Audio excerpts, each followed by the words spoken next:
Good afternoon, everyone. Our group will report about financial literacy. Budgeting is important because, to be frank, money matters. Budgeting creates a spending plan for your money and can help ensure there is always enough money to pay for food, bills, and other expenses. Having a budget is a good tool to avoid credit card debt and promote saving. A budget allows you to form an accurate awareness of your expenses and create a plan for your month's expenses. Next slide, please.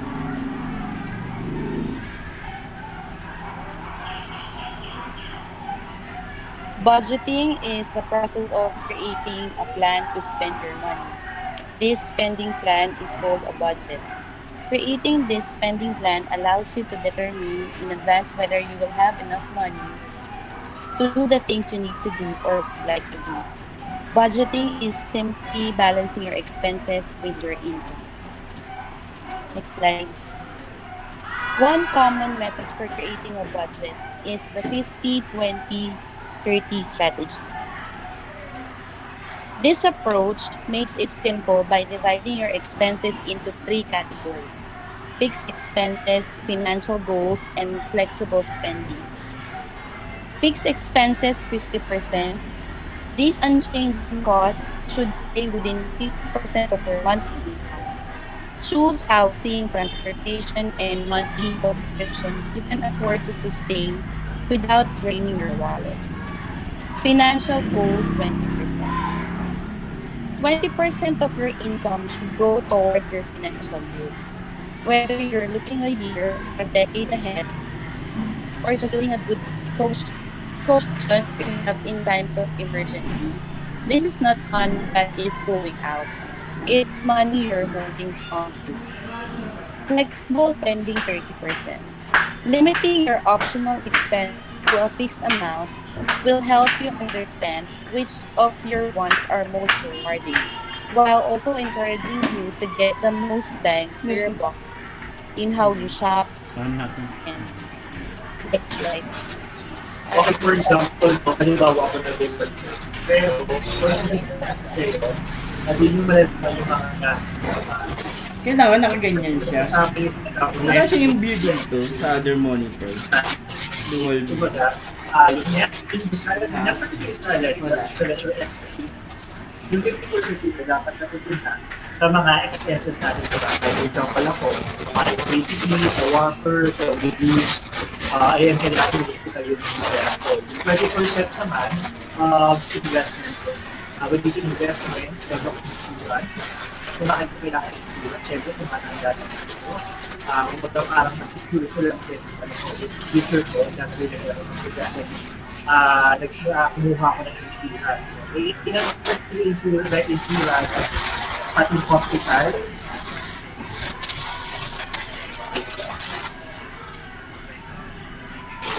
Ayan, okay na, naririnig na ako. Opo, Naririnig na sir. ba? Sir, medyo maingay po. Okay. Electric fan kasi akong init.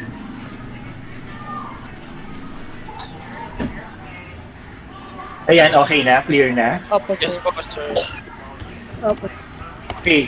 For example, no, yung tinatawag natin ng mga life insurance plus investment. Hindi ko naman pinopromote. Pero kumbaga ako kasi, before ako kagana ng insurance, pinag-aralan ko munang mabuti. Yung company, yung stability ng company, okay, ano yung pwede kong makuha dito after 10 years, mabayaran ko to. Okay, so saan umiikot ang pera ko, ganun yun. Okay? So pag sinabi naman natin na 30% yung flexible spending, syempre ikaw, for example, ako, may work ako, so kailangan ko mag-burn out. So kadalasan, pag nag-burnout ako, pag stress ako sa trabaho, even ngayong pandemic, it's either kumakain ako sa labas, or may mga binibili ako sa labas. Pero ang ginagawa ko, pag halimbawa hindi ko nagawa yun, bawi 30% na tayo sinasabi ko, pag hindi ko nagawa yun within this month, pinapasok ko siya sa bangko. Kaya iniipon ko siya. So ganoon ang ginagawa ko. Okay, hindi naman particularly, kailangan maubos ko to 30% na to, hindi ganoon. Okay, kumbaga pinapasok ko sa bangko. Okay, so ano pa, for example yung 20%, Ngayon, hindi na nakakatakot pag kumuha ka ng Saver, yung mga tinatawag natin ng mga life insurance, kasi kayo, kumbaga parang hindi mo masasabi rin. Hindi mo rin masasabi, especially pandemic. Hindi sabihin mga nakakabiglang pangyayari. So, dapat ready tayo sa mga ganong klase. Okay? Tuloy, Ibon.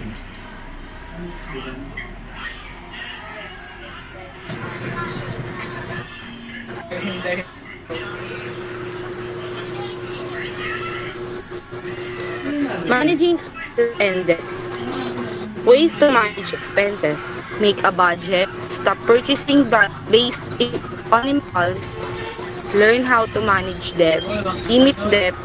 Control monthly expenses at home. Identify ways to cut expenses and save money.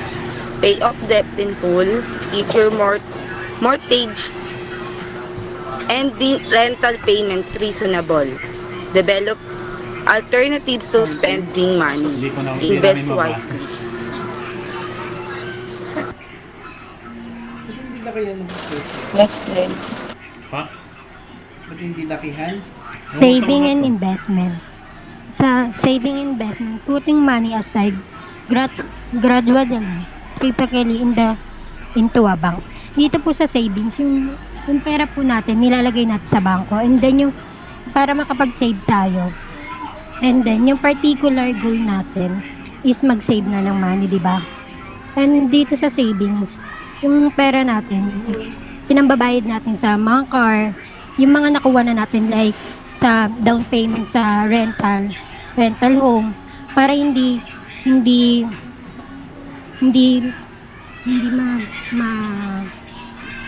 masayang yung mga savings natin. And dito sa savings, typically ginagastusan natin yung mga emergency, like yung sabi nga kanina sir, yung mga insurance. And next is investing. Sa investing naman, yung pera natin, ginagamit natin yun para lumago. Yung bumibili tayo ng mga assets like stock market, property, or share in fund. Example nito yung sa mga condo or mga beach. Okay, or example din ngayon, yung halimbawa yung Axie Infinity. Okay, or yung mga cryptocurrency, yung mga Bitcoin. Example din siya ng investment. Pero, kumbaga, you will take the risk pag pumasok ka sa mga ganyang investment. Hindi naman sa stock market, so you will take the risk. Kasi hindi naman laging nasa up yung stock market natin. Okay? May tanong ako sa inyo, bakit kaya kadalasan maraming mga Pilipino nakatatakot or worry silang mag-save sa bank? Sir, maliit po kasi ang ang kita sa bangko, yun yung nila. Saka minsan nagagamit rin, nababawasan din po. For example, hindi rin nila inuunawaan yung agreement. Hindi nila iniintinding agreement. Okay? Ano pang reason? Bakit kayo iba hindi nakakapag-bank? Yes, Justin. May mga reports po kasi na may anomalya nangyayari po sa loob ng bangko, na may time na nabawasan, may time na parang hindi pumapasok yung yung record nila pagkapag nag-invest nila. So parang mas gusto ng mga tao na sila na lang yung naglilista na nakikita nila yung progress. Bakit nga raw marami? Okay, usually naman kasi sa mga bank, may mga additional Maliit charges. interest na siya. Even ako, nagkataka ko minsan pa nag-online ang Pag sinabing check bank, yung account ko, may mga nababawasan din naman. Pero tapos dapat full hindi nila check na dapat. iniintinding agreement. From time to time, chinecheck natin siya. Aside from that, kaya yung iba hindi Katulad nung nakakapag-bank. Dahil nga sa wala Facebook tayong yan, government. Yung nagrereklamo siya. Iba walang government. Although gusto mo na mag-bank pa Di ba talaga. may maintaining Ang yun? unfortunate, kulang pa sa requirements. Kasi isa sa mga requirements natin, para makapag-banko, ay makapag-present ka at least 2 valid government ID. That's why ngayon, mga nagkakaya na tinatawag na national ID system. So ito yung national ID system na ito, nakakatulong ngayon siya para magkaroon ka na talaga ng universal ID at pwede ka na ngayon makapag-save din sa mga bangko. Okay? So hindi naman talagang nakatakot mag-save sa bangko, pero make sure din dapat pinag-aaralan natin mabuti. Okay? Tuloy, reporters.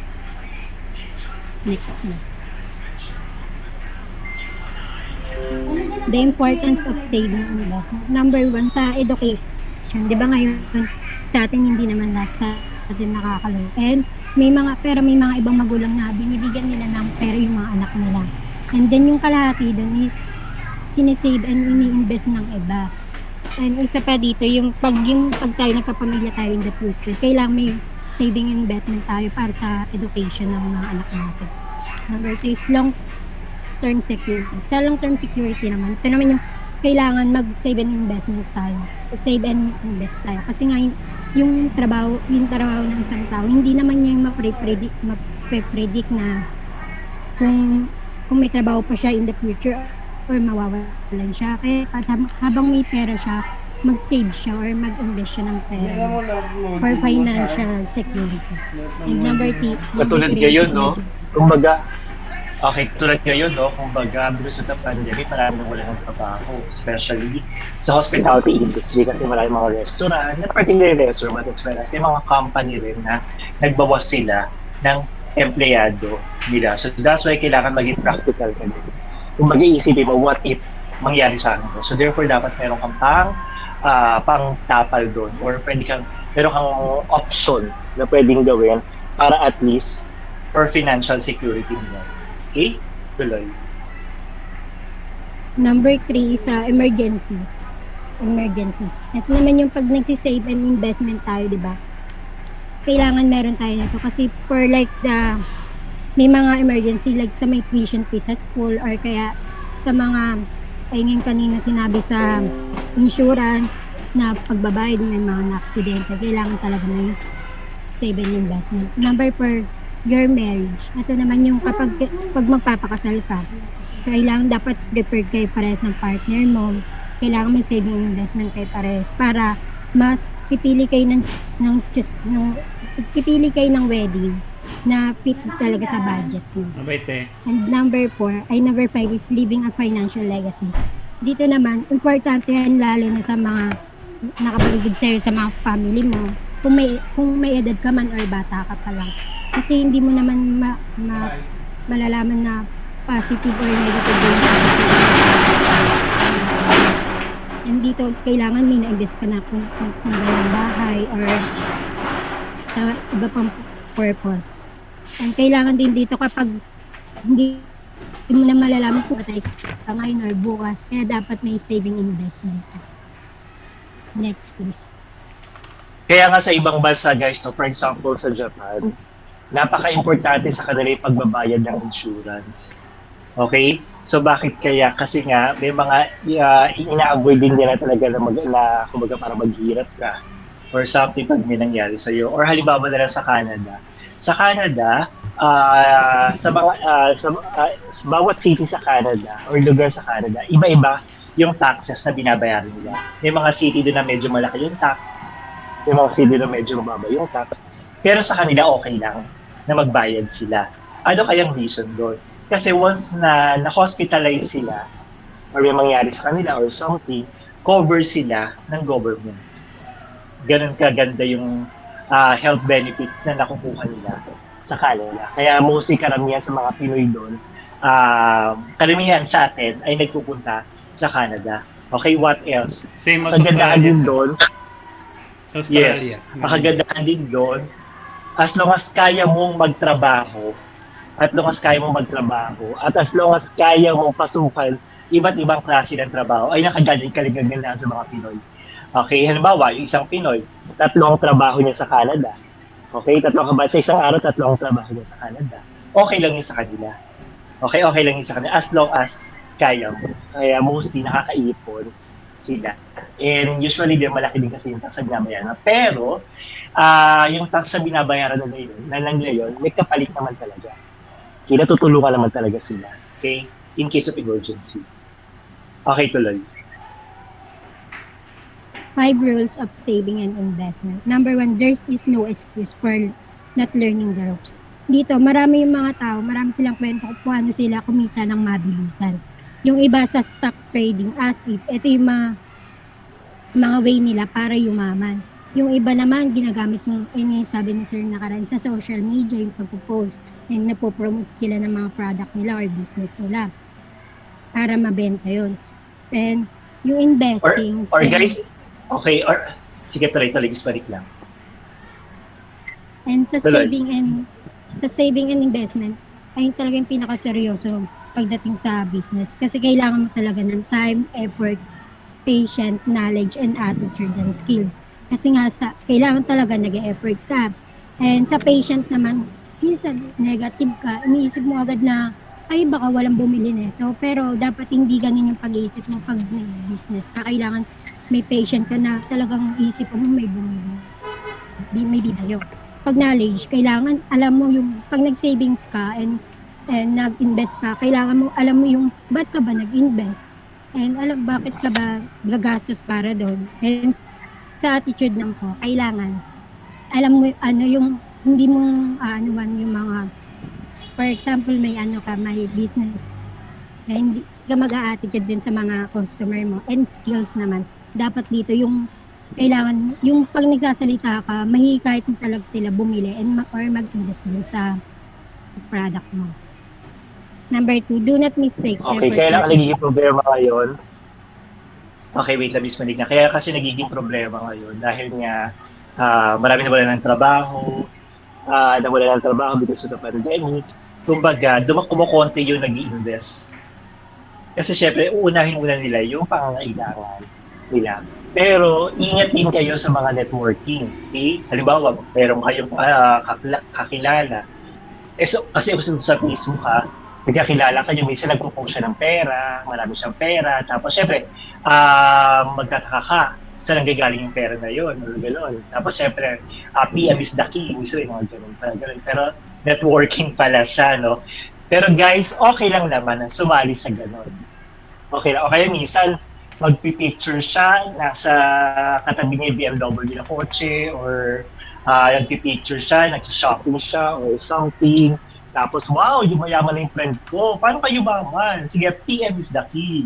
Mga ganyan, di ba? Pero ingat pa rin tayo. Hindi ko sinasabi ingat tayo sa investment na yun. Ingat tayo kasi mamaya, in Tagalog, tinitiktikan ka na pala sa Facebook dahil nga nagpo-post ka ng pera or something. Tapos biglang nakawan ka or biglang may mangyari sa iyo ng masama. Ingat tayo sa ganang klase ng especially social media. Maraming ganyan kasi, maraming nakakilalang ganyan. Nagkukus ng pera or something, tapos nalakawan na or ganun, or naloko na, or ganun. Ingat tayo, ha? Tuloy, Miss Manikla. Do not mistake effort for effectiveness. So ayun na, marami Naalala ko yung dati. naniniwala sila na kapag Yung nagdaan ka sumikat ng maraming oras na sa networking. trabaho, ang kakalabasan nito ay maganda. Number 3, even as you make a plan for your future. Sabi dito, dapat may plan ka for your future. Meron kang plan and kailangan mo mag-decision kung makapag-save ka ba at makakapag-invest ka ba dun sa goal na gusto mo. Or kailangan doon, may effort and process ka. Example na lang yan yung mga magulang natin. Yung iba dyan nag-i-invest and nagsisave sila ng pera para sa mga anak nila. And number 4, the transformation after an investment. Dito naman, yung mga successful investor ay yung mga nagsisimula sa maliit. Example nun, maaga pa lang nag-i-invest na sila or nagsisave na lang sila ng pera. Ayun yung way nila to be successful dahil nagtatransfer yung mindset nila sa ibang tao. Kung paano sila mag-save and invest. Mas nahihikayat nila na gawin yung mga nasimulan na nila. Tapos nagiging mindful din sila sa income and sa paggastos ng pera nila. Dapat yung paggastos nila ng pera, may purpose yun. Katulad nga sabi kanina ni Sir na yung pang nagagastos siya ng pera, may purpose. And next is, don't obsess about perfection. Don't expect too much. Sa dami ng pwede mong imbitan, lagi dapat may option ka.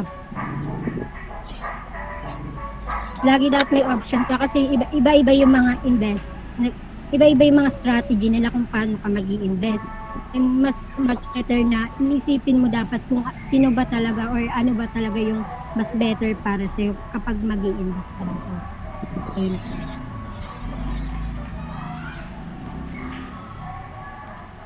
Next na po.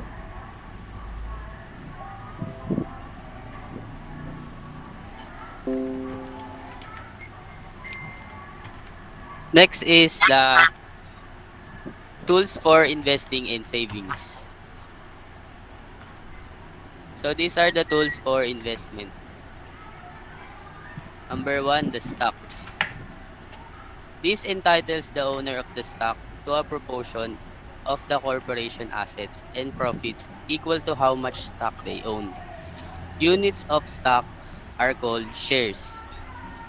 When stocks refers to shares, it may refer to any type of security that represents ownership of a business and signifies a claim on the part of company's asset and earnings, either a common or preferred shares.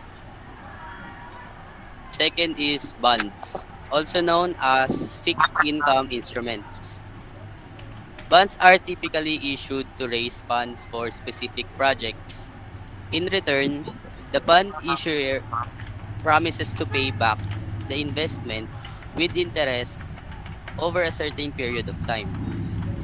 And the last is cash equivalent, also known as cash and equivalents, are one of the three main asset classes in financial investing. Cash equivalents are short-term commitments with temporarily idle cash and easily convertible into known cash amount. So next is the tools that help you to save money. Number one, the LearnVest. This is a personal finance company that was started to help young people learn how to manage their money.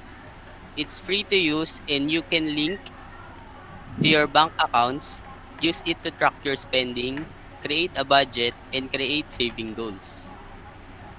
Next is Mint.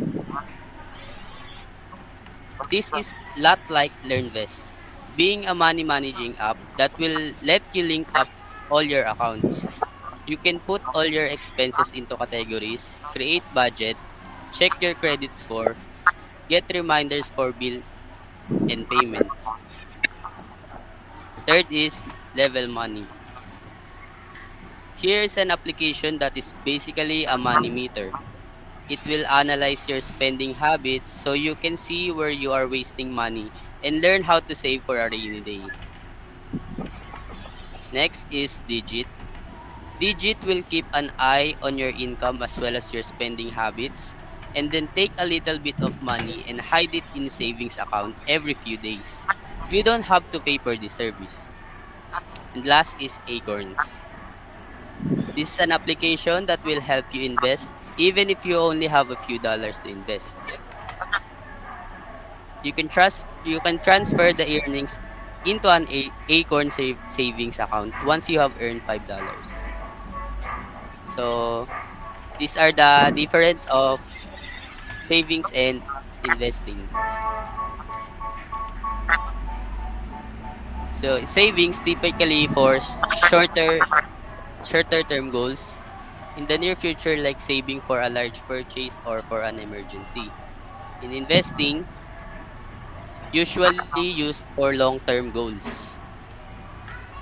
Investing may help you to reach long term goals such as paying for a child's education or planning for retirement.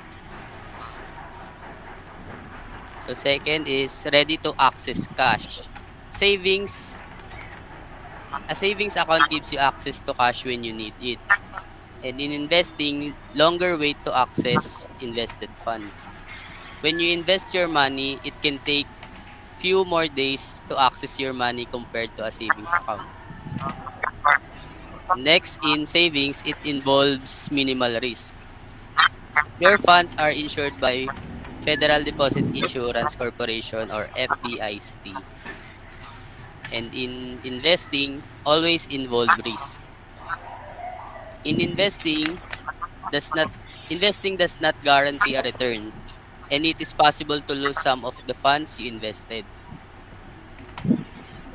And next is in savings, you can earn interest. You can earn interest by putting money in a savings account, but savings account generally earn a lower return than investment. In investing, earnings potential. In- Investments typically have the potential for higher return than a savings account. Next. Mark. Good afternoon po. The benefits of financial literacy. Being financial literate is a skill that brings forth an assortment of benefits that can improve the standard of living for individuals through an increase in financial stability. And here are some benefits in financial literacy. First, ability to make better financial decision. Ito yung mas mas magiging ano bang term? Or planning for retirement. Thank you. Savings account gives you access to cash when you need it.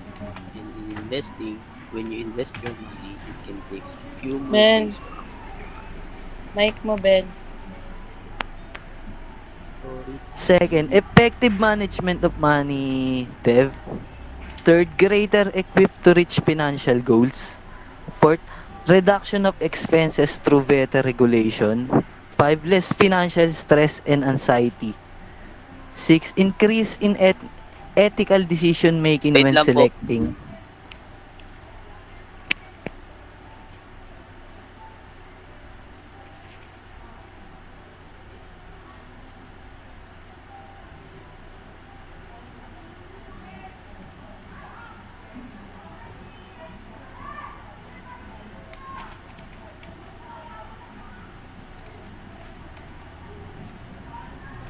First po sa benefits of financial literacy ay ability to make better financial decision. Mas magandang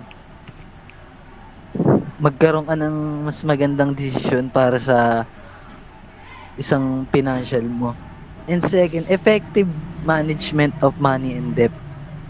Third, greater equipped to reach financial goals. Next, reduction of expenses through better regulation, less financial stress and anxiety, and increase in ethical decision making when selecting insurance, loan, investment, and using a credit card. And last, effective creation of structured budget. Thank you. Next slide.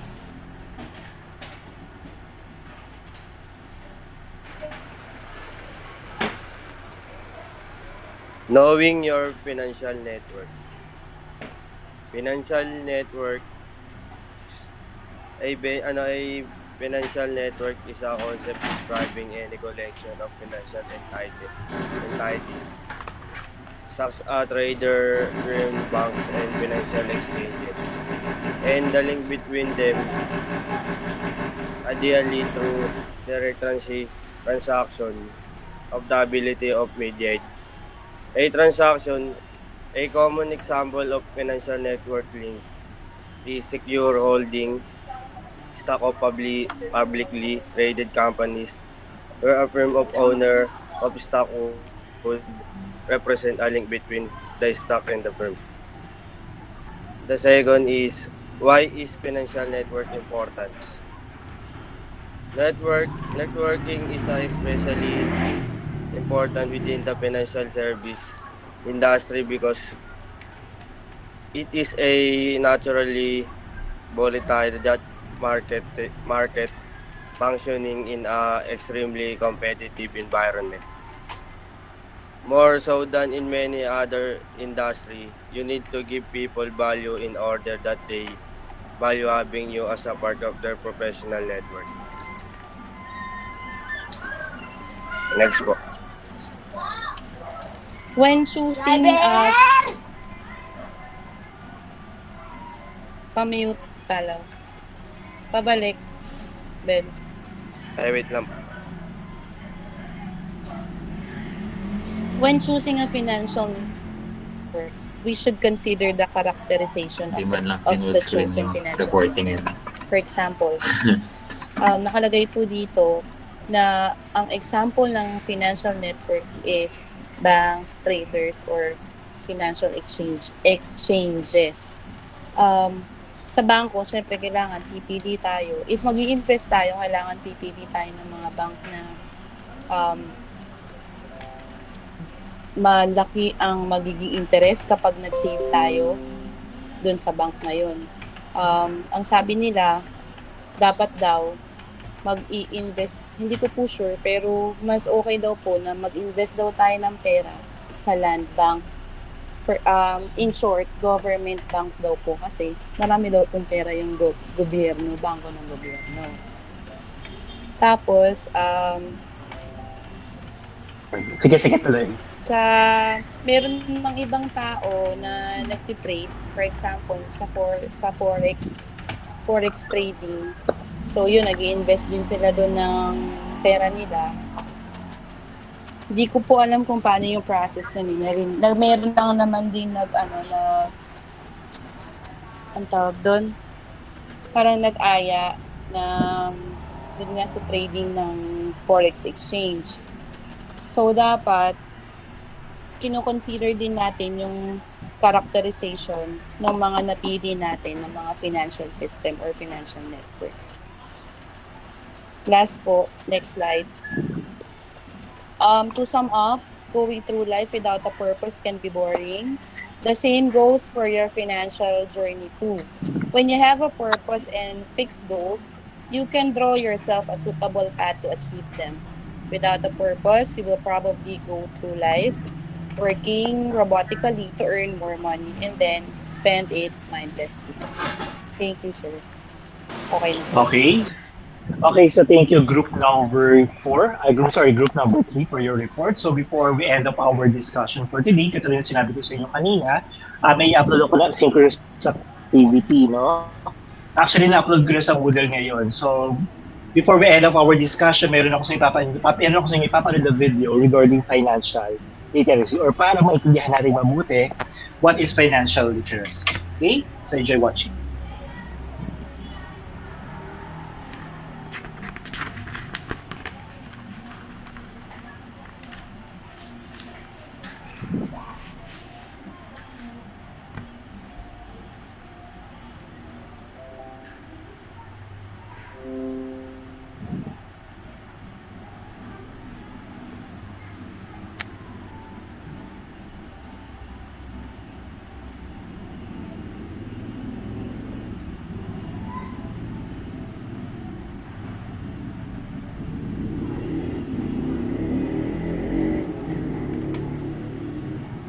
Okay guys, nakikita ba? Opo. Okay. Yes.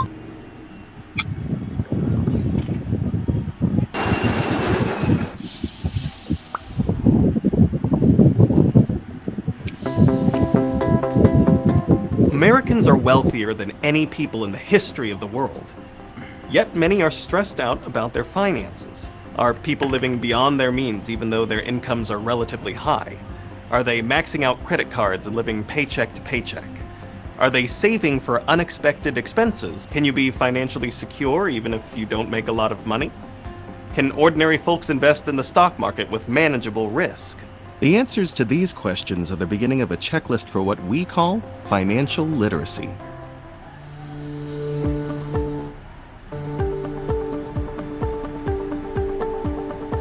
When you talk about the checklist of things that people need to understand to be considered financially literate, I think it delves into a number of categories. It numbers into your basic everyday financial living, the basics of debt, and understanding just sort of what credit card debt means, what mortgage debt means, what a car payment means, budgeting, understanding money in, money out.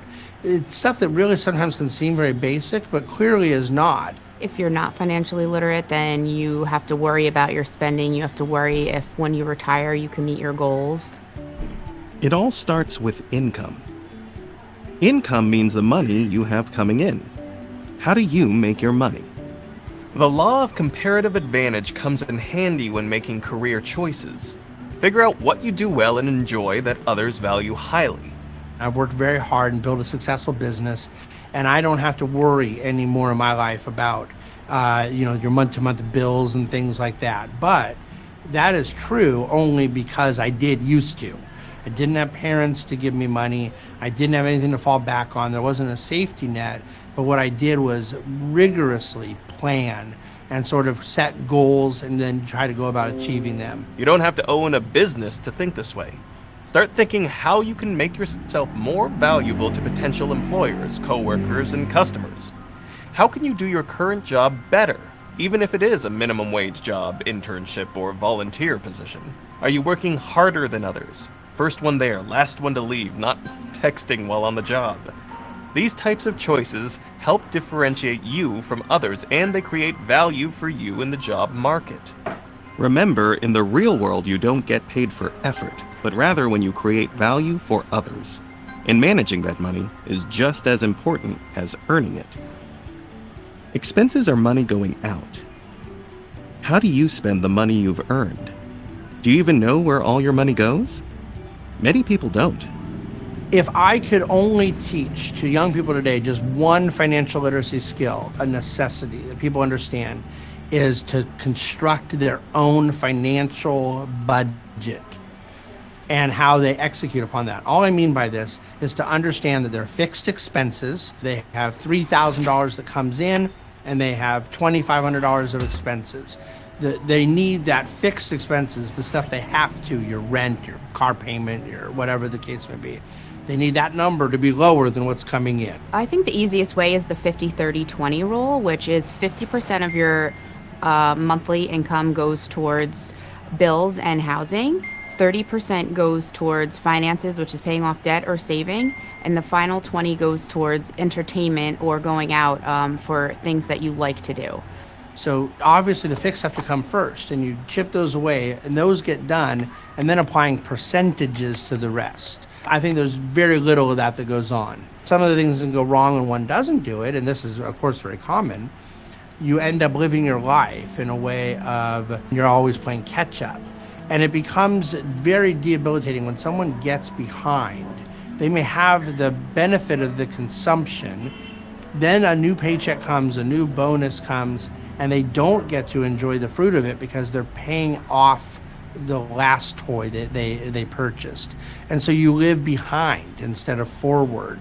I think that has a profound impact on one's stress level, but also just their incapacity for the enjoyment of life. If people just started with that, the layering of financial priorities in their month-to-month cash flow planning, I think that would be the immense first step towards financial literacy.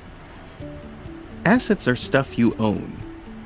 Everything from your savings account to a house to a car. The road to building assets starts with saving.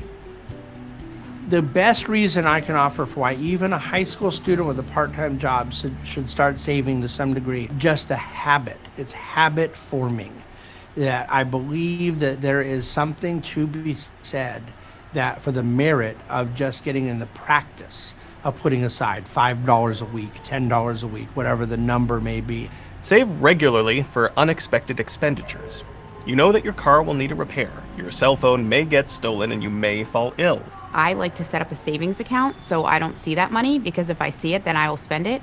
So each paycheck, I take out a certain amount of money towards my bill for my car insurance at the end of the year, and it's automatically moved to the savings account. So that your paycheck hits your account, and then automatically you have your bank account set to send from your checking account to your savings account, or just electronically off the top. You make your savings a fixed expense. It has to come straight out of your checking account. You're paying yourself first. When that's in place, it opens up a lot of freedom to then go do other investment accounts. This approach will help you live a life with minimal financial stress and anxiety. It'll help you avoid financial troubles and pitfalls. As you build some savings, make sure to diversify your investments. Remember, never put all your eggs in one basket. Just don't. Because if that one basket should fall, well, you get the picture. When you purchase a stock on the exchange, you're buying into a small piece of that company. So you're getting an interest in that company and you're becoming an owner of that company. And it entitles you to the stream of profits that company hopefully will make in the future. It has risk because the company may not make it. So the stock market is a way of funding business in America that carries with it an appropriate level of risk and reward. The best way for somebody to invest in the stock market with a small amount is by purchasing an index fund or an ETF or a mutual fund, because they are getting broad exposure to many different companies instead of just buying one position. What's all this talk of index funds and mutual funds? A mutual fund is a professionally managed investment portfolio that pulls money from all sorts of investors like you who are looking to diversify their investments.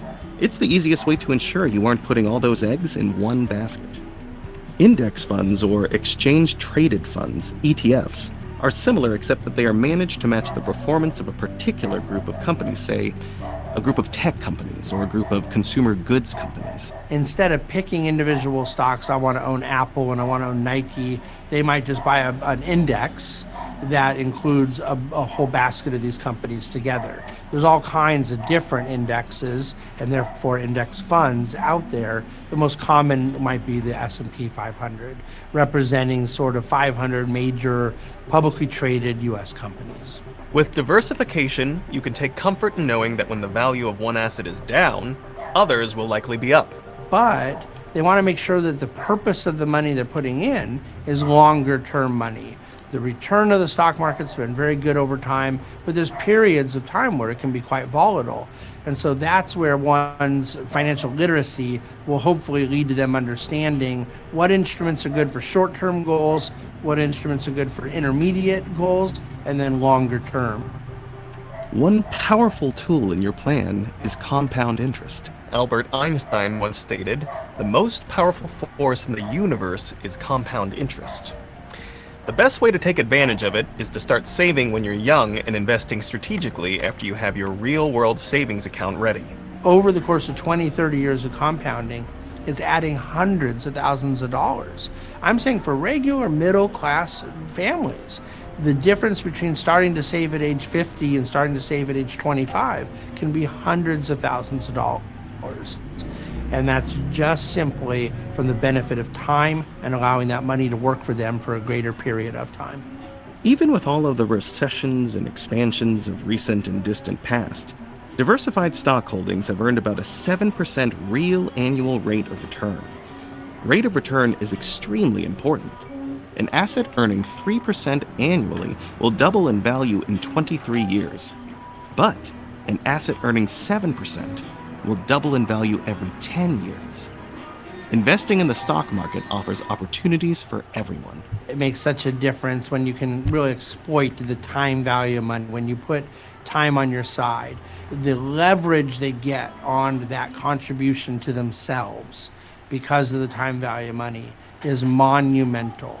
And there's calculators that people can play with to go see, and they never believe the results.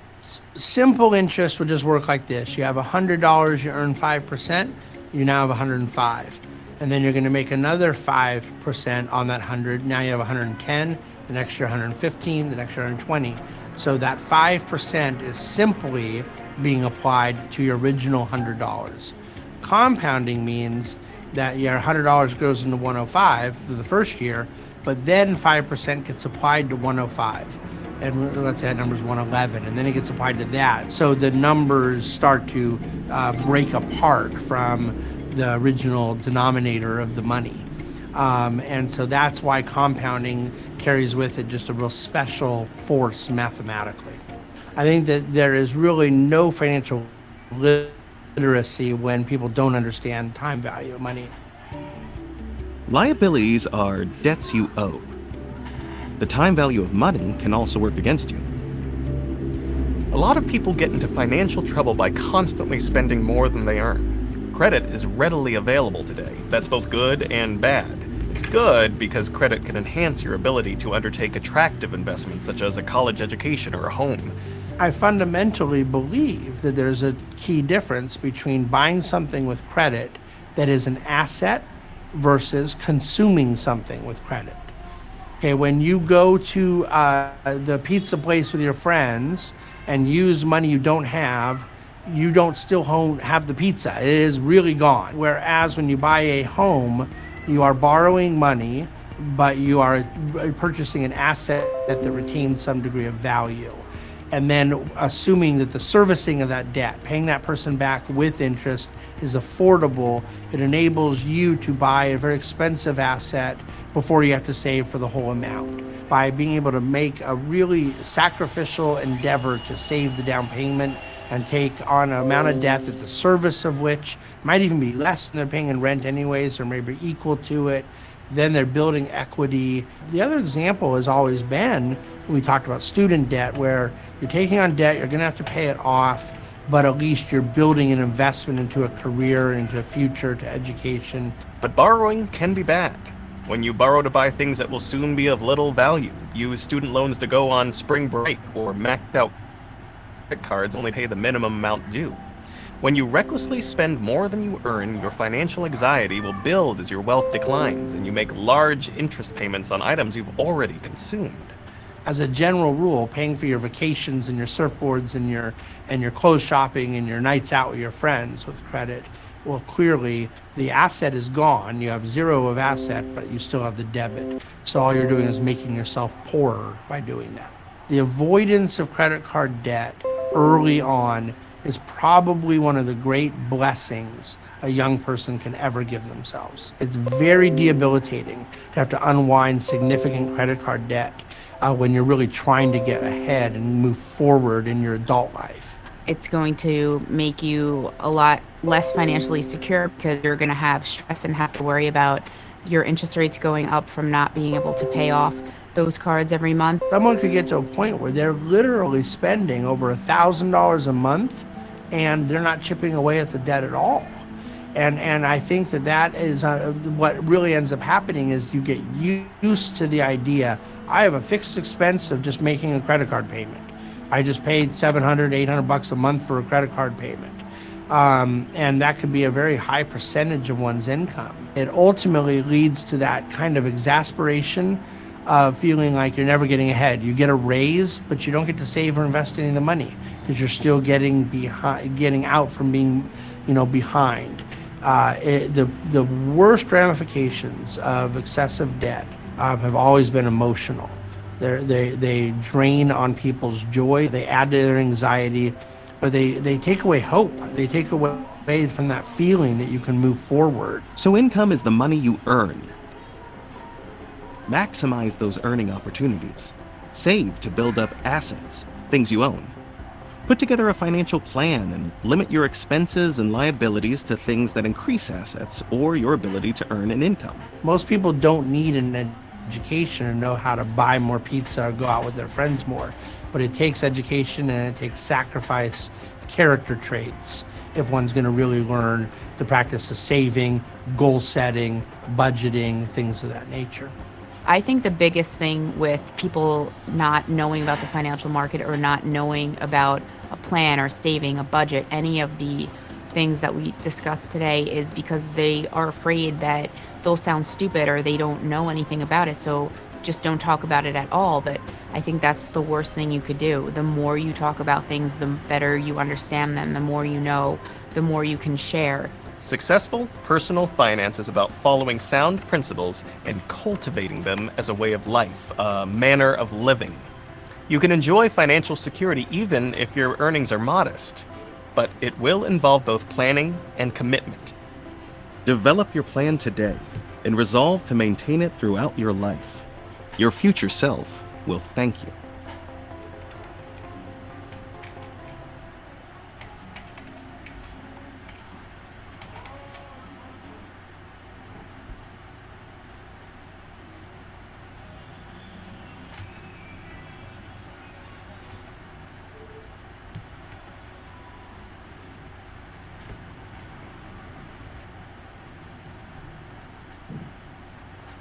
Okay, so there you have it, guys. So kumbaga next naman ang group number 3, group number 3 of financial literacy as well as dun sa napanood natin na video. Okay, so katulad na sinabi ko sa inyo, meron ako in-upload na sa Moodle na activity natin, asynchronous activity natin, as well as i-upload ko siya sa group chat natin. Okay, so before we end up our discussion for the day, kindly turn on all your cameras for our attendance.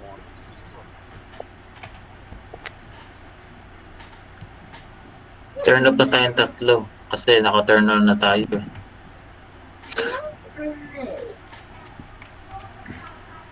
Yes, for the... Sir. You know the drill, ha? Yung sa Yes, Google sir. Drive, ha? Opo. Okay, one, two, three, smile! Sorry, nag-smile talaga sila. Okay, sige. Pwede tayo mag-main. Salamat. Thank you, sir. Thank you, sir. Sir, hanggang ano? Thank you, sir. Sir, hanggang kailan? Hanggang kailan na po yung Sir. oras po? Yes. Hanggang anong oras Ano na yan, po ano kasi yan? ng activity? Hanggang 12 noon. Okay. Hanggang 12 noon Thank you, sir. tomorrow. Thank you, sir. Thank you.